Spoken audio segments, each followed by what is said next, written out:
नमस्कार दोस्तों, तीसरे वनडे में 300 प्लस का टारगेट चेज करने उतरी भारतीय टीम की शुरुआत बेहद ही खराब हो गई थी। एक के बाद एक बल्लेबाज पवेलियन लौट रहा था, लेकिन एक छोर पर किंग कोहली अभी भी न्यूजीलैंड के गेंदबाजों को मुंह तोड़ जवाब दे रहे थे।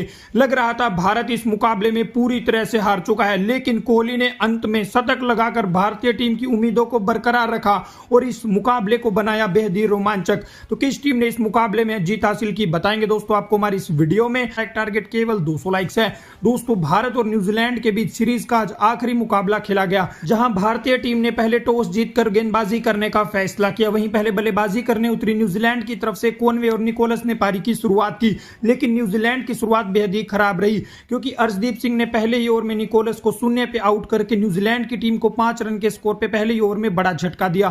फिर उसके बाद अगले ही ओवर में हर्षित राणा ने अपनी पहली गेंद पर कॉनवे को 5 रन के स्कोर पर स्लिप में रोहित के हाथों कैच आउट करवा दिया और 5 रन के स्कोर पे न्यूजीलैंड की टीम को बैक टू बैक दूसरा बड़ा झटका लगता है। फिर उसके बाद विलियम और डेरियल मिचेल के बीच शानदार पार्टनरशिप होती है। हालांकि विकेट गिरने की वजह से ये दोनों बल्लेबाज थोड़ी धीमी बल्लेबाजी कर रहे थे, लेकिन पावर प्ले में इन दोनों बल्लेबाजों ने अच्छी टिक कर 50 रनों की पार्टनरशिप पूरी की।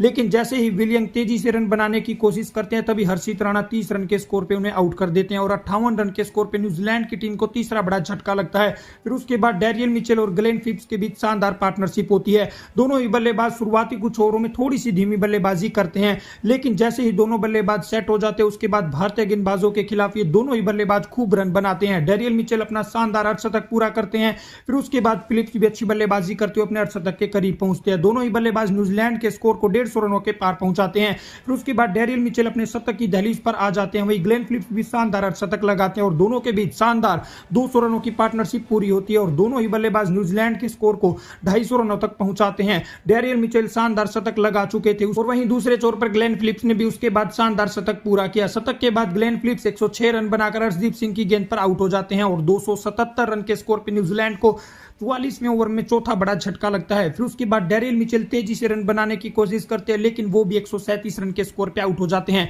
और 283 रन के स्कोर पे न्यूजीलैंड को 5वां बड़ा झटका लगता है। फिर उसके बाद विकेट कीपर बल्लेबाज मिचेल हे आते हैं, लेकिन वो भी 2 रन के स्कोर पे कुलदीप यादव का शिकार हो जाते हैं और 286 रन के स्कोर पे न्यूजीलैंड को 6वां बड़ा झटका लगता है। फिर उसके बाद फोक्स भी 10 रन बनाकर आउट हो जाते हैं और अंत में हर्षित राणा क्लर्क को भी 11 रन के स्कोर पे आउट कर देते हैं। लेकिन मिचेल ब्रैसवेल अंत के ओवरों में 18 गेंदों पर 28 रनों की ताबड़तोड़ पारी खेलते और न्यूजीलैंड की टीम 50 ओवर में 337 रन 8 विकेट के नुकसान पर बनाती है। जवाब में 338 रनों के बड़े लक्ष्य का पीछा करने उतरी भारतीय टीम की तरफ से रोहित शर्मा और शुभमन गिल पारी की शुरुआत करते हैं। शुरुआती 3 ओवर में ये दोनों ही बल्लेबाज काफी अच्छी बल्लेबाजी करते हुए नजर आते हैं, लेकिन तभी रोहित शर्मा 11 रन के स्कोर पे फॉल्स की बॉल पे आउट हो जाते हैं और 28 रन के स्कोर पे भारतीय टीम को पहला बड़ा झटका लगता है। फिर उसके बाद शुभमन गिल का साथ निभाने विराट कोहली आते हैं और इन दोनों के बीच भी अच्छी पार्टनरशिप चल ही रही थी।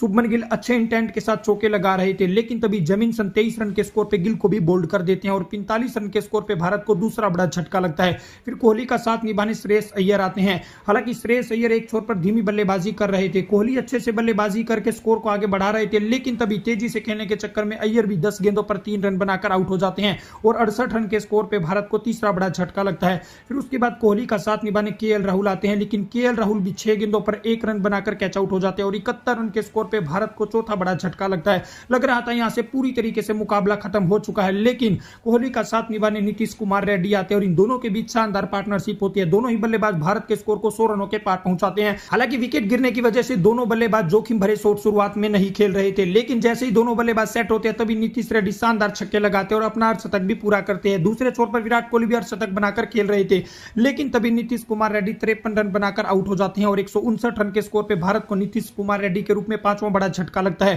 फिर उसके बाद कोहली का साथ निभाने रविंद्र जडेजा आते हैं और ये भारतीय टीम की तरफ से बैट्समैनों की आखिरी पार्टनरशिप थी, लेकिन जडेजा भी भारतीय टीम का अच्छे से साथ नहीं दे पाए और 12 रन बनाकर वो भी बाउंड्री पर कैच आउट हो जाते हैं और 178 रन के स्कोर पे भारत को 6वां बड़ा झटका लगता है। फिर कोहली का साथ निभाने हर्षित राणा आते हैं। लग रहा था पूरी तरीके से मुकाबला खत्म हो चुका है, लेकिन इन दोनों बल्लेबाजों के बीच शानदार पार्टनरशिप होती है। दोनों बल्लेबाज भारत के स्कोर को 200 के पार पहुंचाते हैं। वहीं कोहली भी शतक की दहलीज पर थे और हर्षित राणा भी शानदार चौके छक्के लगा रहे थे। दोनों के बीच शानदार 80 रनों की पार्टनरशिप पूरी होती है और दोनों बल्लेबाज भारत के स्कोर को 250 के पार पहुंचाते हैं। विराट कोहली शानदार अंदाज में अपना 85वां शतक लगाते हैं और भारतीय टीम को एक मजबूत स्थिति में लाने की कोशिश करते हैं। और वहीं दूसरे छोर पर हर्षित राणा भी शानदार छक्का लगाकर 42 गेंदों पर अपना अर्धशतक पूरा करते हैं, लेकिन अर्धशतक लगाते ही हर्षित राणा कैच आउट हो जाते हैं और 52 रन बनाकर पवेलियन लौटते हैं और भारतीय टीम को 277 रन के स्कोर पर 7वां बड़ा झटका लगता है। फिर उसकी अगली गेंद पर सिराज भी पहली गेंद पर शून्य पर आउट हो जाते हैं और बैक टू बैक 277 रन के स्कोर पर भारत को 8वां बड़ा झटका लगता है।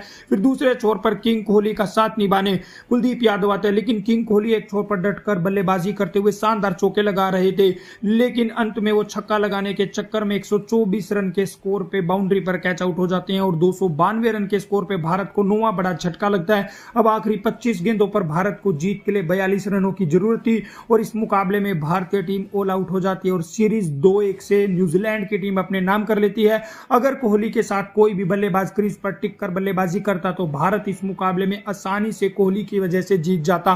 तो इस मुकाबले में किस खिलाड़ी की वजह से भारतीय टीम हारी, कमेंट सेक्शन में जरूर बताएं।